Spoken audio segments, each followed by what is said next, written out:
Okay, so first I wanted to make a video about what are logic functions, but in the context of ladder diagrams.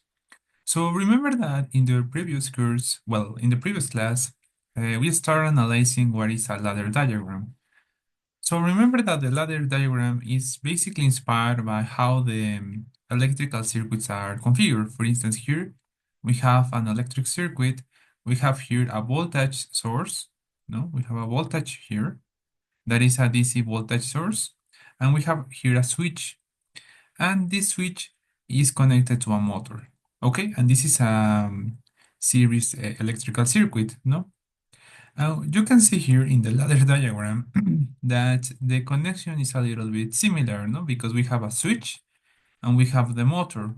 So when you press this switch or this contact, the energy that is in this power rail goes through the switch and then goes to the motor. Okay, and this activates the motor.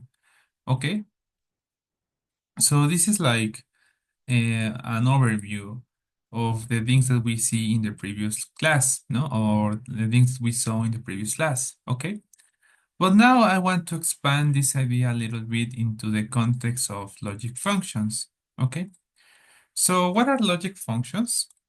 Well, logic functions are essentially like small functions, no, or small programs that we can use when we want to activate an output based on a certain combinations of inputs.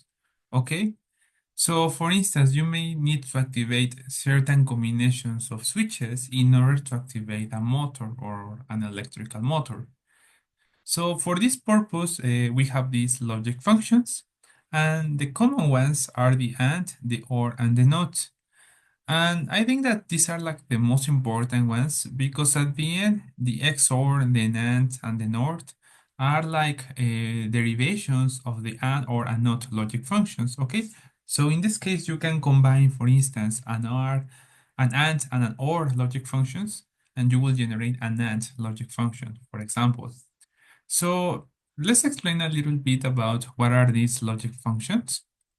So starting with the like one of the most common ones is the AND logic function. Okay, and the AND logic function, as you can see in this slide, we have here two switches, but these two switches are in series. Okay, because we have one switch right here, and the other one is connected in series to the other one, and then we have a load, and this load can be a motor, for example. Okay. So we call it an AND logic function because you need to activate this switch and this switch simultaneously in order to activate or energize load. Okay, so this is like the electrical arrangement of an AND logic function. And as you can see, this is like a very simple behavior and it's characterized because we have two switches in series. Okay, well, also, we can understand the AND logic function through that truth table. The truth table basically is a table that describes all the possible outputs that we can have based on all the possible combinations of inputs. Here you can notice that we have a zero. The zero means that the input is not activated or that is off. And a one represents that the input is activated or that is on. Okay, and the same applies for the outputs. Here you can notice that when you have a zero and a zero, the output will be zero. Or if you have a zero and a one, the output will be zero. You can have a one and a zero and the output will be zero. And the only case in which the output will be one is when you have A equals one and B equals one. Okay, so this is the behavior of the AND logic function expressed as a truth table. Sometimes it is convenient to look at the behavior of the logic functions through these elements because the truth table will help us to understand the behavior of the ladder diagram. But sometimes it's a little bit tedious to generate the truth table, especially if we have multiple inputs. Okay, here it is manageable because we have only two inputs, but we can have many more. So at the end of the day, it depends mainly on how you want to approach things. But well, it is important that you take into account that you can sometimes use a truth table in order to understand the behavior of a ladder diagram. Here also I am showing you the ladder diagram of the AND logic function. And you can notice that it's very similar to the electrical circuit because here we have a contact, a normally open contact in series with a normally open contact. And this is also in series with the output. Okay. Similarly, you can see that here we have the phase diagram in this region. And you can notice that in this region, no, we have 0 volts, and here we have 12 volts. So you can observe that only when input A and input B are activated, the output will be activated.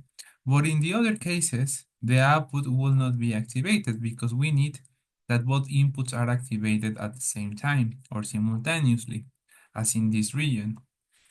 Okay, so this is like an overview of the behavior of the AND logic function. And the reason that I'm showing you the truth table and the phase diagram is that we have like a complete understanding of how you can analyze ladder diagrams and in particular logic functions. Okay, so I want to place an example right here. For instance, commonly we want to use an AND logic function, for example, in safety interlocks. Okay, for example, in the CNC machine, you have a sensor right here. And this sensor ensures that the door of the CNC machine is closed, okay? But in order to start the machine, you need to close the door, but also push the start button, okay? But these two conditions needs to be met simultaneously, because if the door is open and you press the switch, you cannot start the machine. Or in the other case, maybe the door is closed, but you haven't pressed the start button, well, the machine will not turn on. So this is like the two conditions that you need to meet simultaneously in order to start operating the CNC machine. And the reason for that is that we want to maintain the safety of the operator. Okay, so that is one of the reasons. So many industrial machines have these safety interlocks, and you can program these safety interlocks with a logic function that, as you can see, it is a very simple ladder diagram, no, that you can generate. In fact, what I can tell you is that many programming languages like C, Python, or MATLAB use these devices in order to program to in their languages. So they are very commonly used in many software tools. Okay, so they are not exclusive of PLCs, for example. Okay, so one of the things that I wanted to make is to simulate this logic function with you. So I already write a ladder diagram in the PLC simulator that we used in the previous class in order to demonstrate the behavior of the AND logic function. So here, let me a moment, I want to share my screen. Uh, just a moment, this one. Okay, here, if you look into this ladder diagram that I draw, you can see that we have here two switches. Okay, we have switch 1 and switch 2. And you can notice that if I click on this and the start button and I click on this switch, the output is not activated. Remember that the output is activated when the output is turned to green. So you can notice that here we have not activated the output. We need to press both switches simultaneously in order to activate the output. But if I stop pressing one of the switches, you will notice that the output is disactivated. So you can play around with this ladder diagram in your time, in your free time, in order to see what is happening with this ladder diagram, okay? Because the important thing, at least for this class, is not that you learn how to use all the tools of a ladder diagram, but rather that you understand the logic, no? And because from my point of view, it's more about how you tackle a particular task using the logic functions that we have available rather than knowing too much about programming because it mainly depends on the context, no, or the application that you want to develop. Okay. I also make other examples here of the other logic functions, But I will not discuss these logic functions right now. I will like first to introduce you to them, and then we can go back to the simulator. Okay, remember that you can place many switches. The switches are these. There are these normally open contacts. Remember that if you double click on that, you can select the type of contact that you want to generate. Remember that this is a normally open contact and this is a normally closed contact. Okay, so going back to the presentation in just a minute, um, let me a moment. So going back to the presentation, we'll now discuss a little bit about the OR logic function. And this is the electrical circuit of the OR logic function. You can notice here that we have two normally open contacts, okay, that are placed in parallel, contrary to the AND logic function in which the switches were placed in series, okay? So this is like the characteristic of the OR logic function from an electrical point of view because you can notice here that we have two switches in parallel. And for instance, you can close this switch and the current will flow through the load very easily. But also you can close this one, or you can close both simultaneously and the output will be also on, okay? Or will be energized based on these two conditions. Okay, so this is like the arrangement that you can have to generate the OR logic function. And if you look into this into a ladder diagram, you will notice that the arrangement is quite similar. Here you can see that we have here two normally open contacts that are placed in parallel, okay? And this is like another way in which you can draw the ladder diagram, but these two ladder diagrams are equivalent, okay? They are not too different from each other. Also here I'm writing the truth table of the OR logic function. Here you can see that the output is deactivated when both inputs are equal to 0, but in the other cases, regardless if you have a 1 in B or a 1 in A, the output is activated, okay? And this behavior is also represented in the phase diagram that is shown right here. You can notice that the output is always activated if at least one of the inputs is activated, okay? And the only scenario in which the output is not activated is when both inputs are not activated, that is in these regions, okay?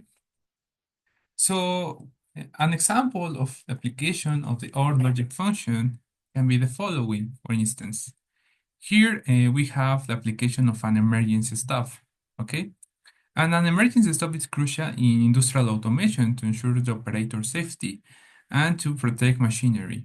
So for instance, imagine that you have like a dangerous situation that is putting in danger to the operator of, for example, a CNC machine. Well, you may want to have multiple options to stop the machine in case of a dangerous situation or in case of an emergency. So for instance, you can have multiple buttons or emergency stop buttons that can help you to stop the machine in case of a dangerous situation or an emergency or maybe an accident. And we can stop the machine from multiple points in the machine. So the idea is essentially the same. No, we have multiple emergency stops that will allow us to energize a brake in the CNC machine in order to stop it, no, and protect the operator. So there is a very simple example, but it's very useful because we are protecting the integrity of a person based on a very simple program, no? That is reliable because since the logic is very simple, we can ensure safely. So you will notice that in many applications, when we want to maintain a safety, let's say a safely operation in a machine, using logic functions is a reliable option because they are very simple, but also very effective. Okay, so another logic function that we can discuss here is the NOT logic function. Basically, if you look here at the ladder diagram of the NOT logic function, you can notice that it's very similar to other ladder diagrams that we have seen before. We have here a normally closed contact that is in series with an output, okay? So remember that the normally closed contact is always connected, no? So the output is always energized until you press this contact, okay? And we call it that this a negation or a not logic function because basically the input is negating the output. Okay, for instance, here we have a zero, and in other words, we are not pressing the switch and the output is activated. But when you press the switch, the output is deactivated or is turned off. And this behavior is also illustrated in this phase diagram. You can see that we have a zero here and the output is activated. But when you press the switch, the output is deactivated because we are basically open the switch, okay, when we press it. So this is like the behavior of the not logic function. Um, and as I mentioned before, sometimes this behavior is useful. It mainly depends on the application. For instance, you may want to fill a water tank and you always want to maintain activated the water pump, but you want to stop it until it reaches certain level. So that can be an application of the not logic function because you want to always activate an output until the water level of the tank is filled.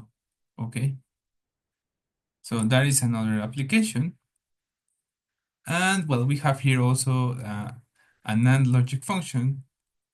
And here you can notice that, well, based on this block diagram, that we have here the AND logic function that is in cascade with the NOT logic function. Essentially, what we are doing here is that we are negating the output of the AND logic function through the NOT logic gate. Okay, so you can notice here in the truth table that we have the outputs, but if you look closely to the outputs, you will notice that it's basically the opposite behavior of the AND logic function. And we can go back a little bit in order to illustrate this.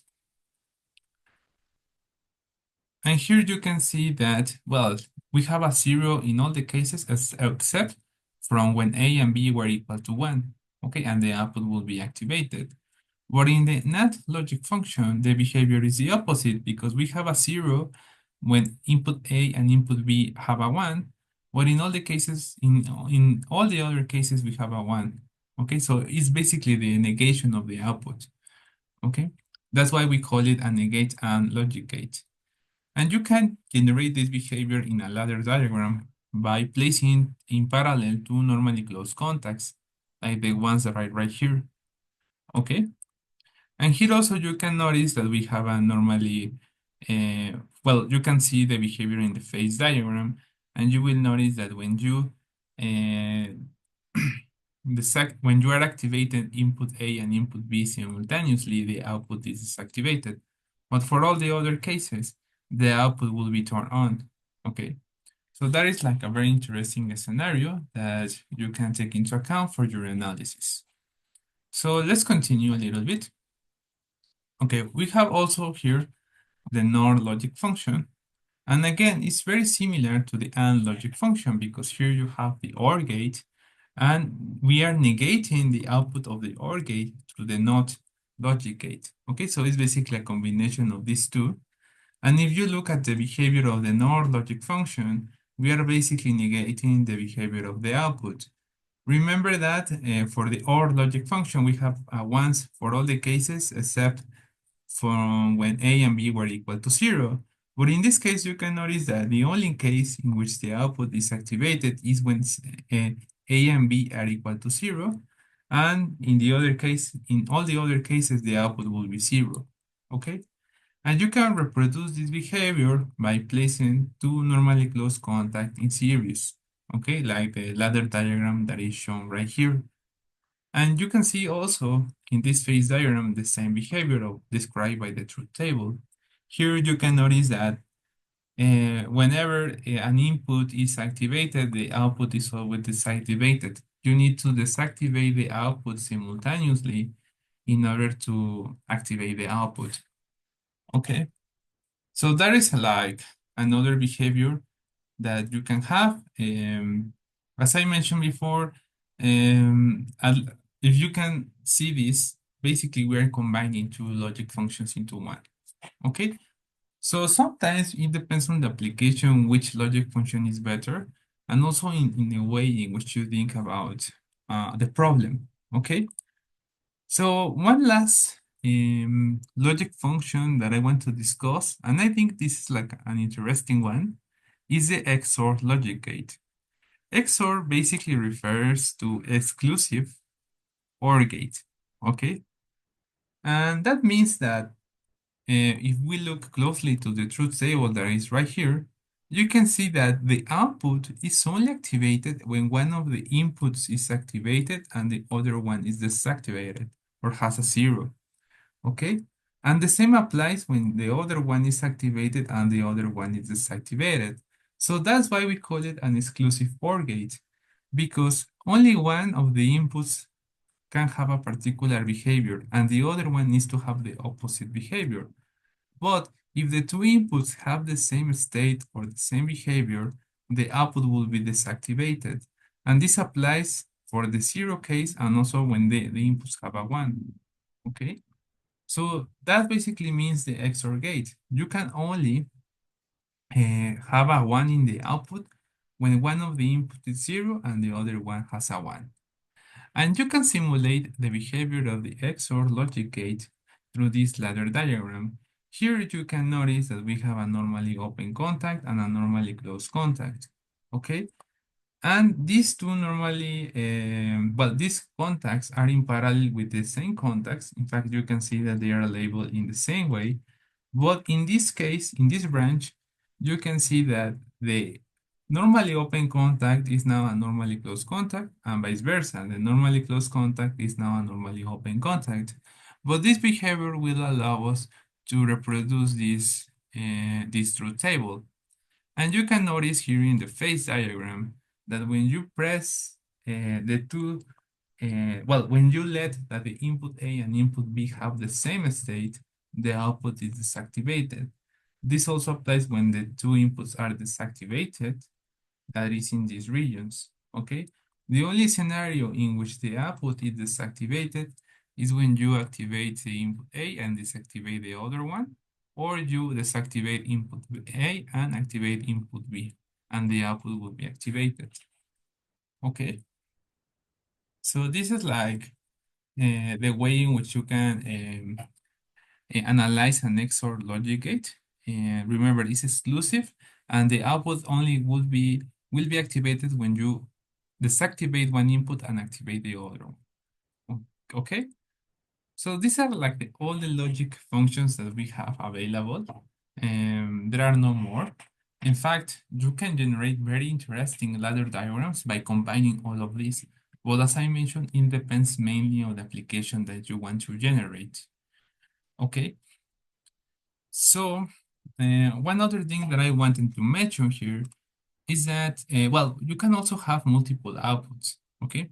Previously, we have seen these logic functions, and we say, okay, you can have multiple inputs, no? And you only have one output. But in some scenarios, you may want to control two outputs. So you can, for instance, control these two outputs based on this input only, okay? But in some other cases, you can have like a cascade of inputs, like the following one. For instance, here you can control very directly input A, well, input A through input A, no, by controlling the activation of the switch. But in other cases, you can have like input A and input B. For instance, in order to activate input B, you need to first activate input A and then activate input B. So this is very similar to an AND logic function, no? At least this path, okay? But you can control also two outputs, no, based on two inputs. In particular, you can control directly output A based on input A. But for input B, well, you are basically having here an AND logic function between input A and input B through input B, through output B, sorry. So you can have all these arrangements. You don't need to memorize all of this, but also understand the flow of information, no, in this ladder diagram. Okay, so I think that we can stop right here. This was only an introduction to these ideas.